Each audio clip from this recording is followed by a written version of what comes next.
जय माता दी मित्रों, स्वागत है आपका इस नए वीडियो में।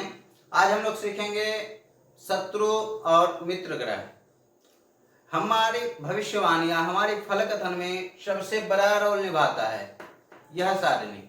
यदि इसे आप देख लेते हैं, इसे आप समझ लेते हैं, तो आप भरोसा कीजिए, कुंडली देखने में, कुंडली सीखने में तनिक भी बाधा नहीं आएगा। क्योंकि ग्रह अगर मित्र की दृष्टि पड़ जाए तो बहुत अच्छा शुभ कार्य करवाता है, अगर शत्रु की दृष्टि पड़ जाए तो हर कार्यों में विघ्न आती है। कोई अगर पंचम स्थान पे मित्र ग्रहों की दृष्टि आ जाती है तब वहां पर पे बहुत ज्यादा शुभता आ जाती है। जब शत्रु ग्रह आती है तो विद्या में हर तरीके से रुकावट आ जाती है। तो आज हम लोग देखते हैं कि कौन से ग्रह के कौन मित्र है और कौन शत्रु है। हम लोग सबसे पहले सूर्य से स्टार्ट करेंगे। तो हमारे सूर्य देवता के मित्र है कौन कौन है? चंद्र, गुरु, मंगल, यह हमारे सूर्य देव के मित्र हैं। और बुध, यह शम है, ना तो अच्छा ज्यादा है और ना तो बुरा है।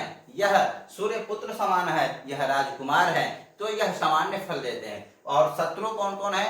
सूर्य, शुक्र और शनि को शत्रु मानते हैं। क्यों मानते हैं? तो शनि सूर्य पुत्र है और पुत्र पिता में हमेशा दुश्मनी चलती रहती है सूर्य के साथ। और शुक्र हमारे दैत्यों के गुरु है, सूर्य हमारे देवगण में आते हैं और शुक्र दैत्य के गुरु है, इसके कारण शत्रुता निभाते हैं। तो यह हो गए सूर्य के दोस्त और शत्रु। अब हम लोग देखेंगे चंद्र। चंद्रमा के जो मित्र ग्रह हैं वह शनि है, रवि है, ठीक है, रवि और बुध है, ठीक है।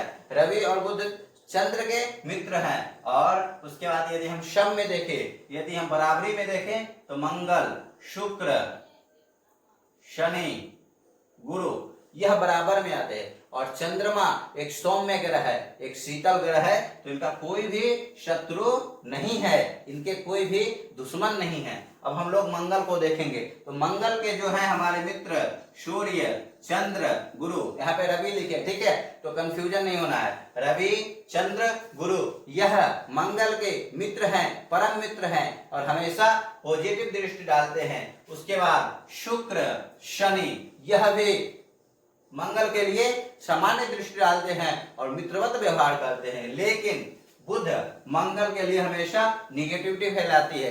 बुध और मंगल दो भाई हैं और आपसी युद्ध होते ही रहते हैं, तो मंगल शत्रु में आ जाते हैं। बुध के लिए क्या है देखिए, बुध बहन का भी है, बुआ का भी है, तो बुध के लिए सूर्य और शुक्र परम मित्र हैं, ये हमेशा पॉजिटिव आएंगे। बुध की राशि में यदि इनकी दृष्टि आ जाए, यह बैठे हों, हमेशा ही अच्छे परिणाम देने का प्रयास करते हैं। उसके बाद हम लोग देखेंगे मंगल, गुरु, शनि यह सामान्य फल देंगे। अब कैसे फल देंगे वह तो कुंडली से हम लोग सीखेंगे कि जिस प्रकार के भाव मिले, लेकिन फल देने में कितना सक्षम है यह यहाँ से निर्णय होता है कि कितना फल ये दे पाएंगे। लेकिन चंद्र, बुध देवता के लिए चंद्र यहाँ पे शत्रु है, परम शत्रु है, ठीक है, तो यहाँ पे ध्यान रखिएगा। अब हम लोग देखेंगे गुरु ग्रह का, तो गुरु का सूर्य, चंद्र, मंगल परम मित्र है, ठीक है, और शनि सामान्य फल देने वाले हैं, तो अच्छा भी नहीं कर सकते और बुरा भी नहीं कर सकते, मतलब कि 50-50, ठीक है। उसके बाद हम लोग देखेंगे बुध और शुक्र, यह तो शत्रु है ही, क्योंकि यह शत्रु की श्रेणी में काउंट आते हैं, ठीक है। उसके बाद हम लोग देखेंगे शुक्र के कौन से मित्र हैं और कौन शत्रु है। तो शुक्र के दो मित्र हैं, बुध और शनि, क्योंकि बुध बच्चा है और शुक्र दैत्यों के गुरु है, तो उसे जिस तरीके से समझाएंगे वह सीखेगा, तो यह मित्र हो गए। शनि हमारे सबसे बुरे प्लेनेट में काउंट होते हैं, तो यह गुरु के साथ बहुत अच्छा, बहुत मित्रवत व्यवहार रखते हैं, ठीक है। उसके बाद हम लोग देखेंगे मंगल सामान्य फल देंगे, बिकॉज यह भी वही मंगल बोल सकते हैं, पापी ग्रहों में काउंट होती है मंगल के भी, लेकिन शुभ फल दाता है, ठीक है, फल मांगलिक कार्य करवाते हैं। लेकिन जिसकी कुंडली में मंगल योग हो उसका जीवन नरक बना देते हैं, इसलिए ये भी शुक्र का परम मित्र या फिर सामान्य बोल सकते हैं। गुरु, शुक्र भी गुरु है और गुरु भी ज्ञान देता है, तो यह भी न शत्रु है न मित्र है, सामान्य है, शम है, ठीक है। लेकिन रवि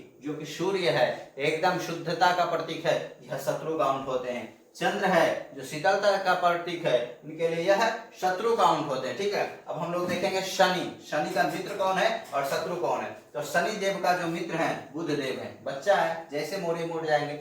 शुक्र है, शुक्र देव है, दैत्यों के गुरु है, तो ये तो दोस्त होंगे, ठीक है। गुरुदेव है, गुरु हैं, तो इनको भी सामान्य फल दे। अब देखिए शत्रु में सूर्य देव जो सबका भला चाहते हैं, इनका शत्रु हो गया। चंद्रदेव शीतल मन चंचल वाणी में, सब जो है यह शत्रु में काउंट आते हैं शनिदेव के लिए, ठीक है। और मंगल मांगलिक कार्य करवाने वाले भी यहाँ पे शत्रु बन जाते हैं शनिदेव के लिए। इसलिए इन सब यह तीनों प्लैनेट यदि इनके भाव में बैठे तो उतना अच्छा फल नहीं दे पाते, ठीक है। अब हम लोग देखते हैं राहु। राहु का बुध देखिए मित्र है और शुक्र मित्र है। क्यों मित्र है? बुध बच्चा है, राहु जैसे चाह लेगा ढाल लेगा, ठीक है। शुक्र गुरु है राहु के, तो यह मित्र काउंट हो जाएंगे। मंगल सामान्य फल, ठीक है। गुरु को तो कोई दुश्मनी होती नहीं है, इसलिए गुरु भी सम्य है। लेकिन रवि चंद्र, चंद्रमा मन सो जाता चक्षु सूर्य हो जाता आत्मा, और जब मन की बात आती है तो यही सूर्य और शनि की बात आती है, तो यह भी यहाँ पे शत्रु की श्रेणी में आ जाते हैं। क्योंकि राहु हमारे मन पे, हमारे आत्मा पे यह अटैक करता है, और यह मजबूत रहेंगे तो अटैक नहीं कर पाएगा, तो शत्रु के काउंट में इसे काउंट करते हैं, ठीक है। अब देखते हैं केतु। केतु के लिए बुध मित्र है, वही बता दिए, बचपना है, जैसा मन से यूज करो। शुक्र गुरुदेव है, कैसे भी दुश्मनी निभाया जाए। शनि केतु, शनि भी बुरे ग्रह है, केतु भी है, तो यह मित्र हो गए। गुरु, ठीक है, गुरु तो गुरु है, सामान्य फल में रख देते हैं। अब देखिए खराब में कौन कौन आए, वही सूर्य चंद्र मंगल, सामान्य सी बातें हैं। जो प्लैनेट अच्छे है वह अच्छे को मित्र बनाए हैं, जो प्लैनेट बुरे हैं वह बुरे को मित्र बनाए हैं। यह छोटी सी नियम है, यदि इसे आप याद रखते हैं तो पूरी कुंडली आपके माइंड में छप जाएगी। पूरे यह जो सारणी हम बना करके दिए हैं यह आपके मन में छप जाएगा, और आप इसके अनुसार एकदम एक्चुअल करेक्ट फलादेश कर पाएंगे। तो आज के लिए इतना ही, मिलते हैं अगले विषय वस्तु के साथ।